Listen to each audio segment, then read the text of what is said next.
ఆ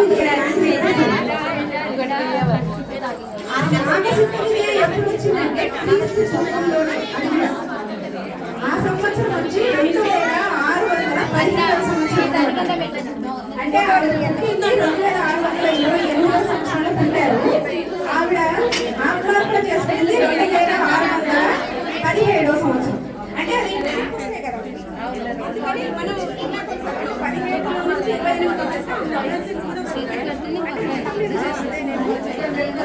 11 సంవత్సరాల వయసు. అమ్మవారు ఇక్కడ మన ఉన్నది 11 సంవత్సరాల వయసు.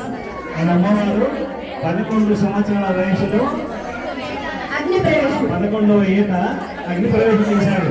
అది మన వైశ్య జాతి కొరకు, వైశ్య జాతి ఔన్నత్యాన్ని కాపాడాలనే సదుద్దేశంతో మహారాజు కళ్ళు అమ్మవారి పడేసరికి మన జాతి ఎదురే కాదు, మన జాతి పునీతంగా ఉండాలని చెప్పి తను ఆత్మార్పణ చేసుకున్నారు.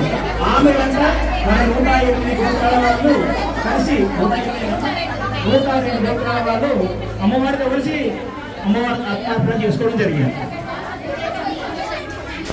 ఇంకొకటి వాసవి మాత తమ్ముడి పేరు విరూపాక్ష సోదరుడు అని అందరికీ తెలుసు కదా. ఆయన ఎవరిని కళ్యాణం చేసుకున్నారు?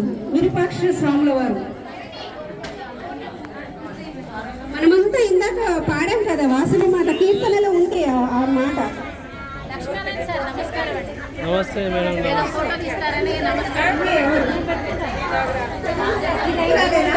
లేకుంటే గోవిందాకు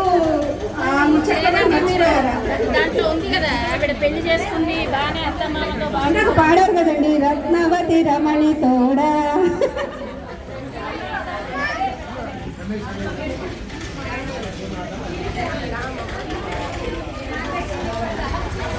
మనకి వాసవి మాత వాళ్ళ స్వగోత్రం అందరికీ తెలుసు కదా.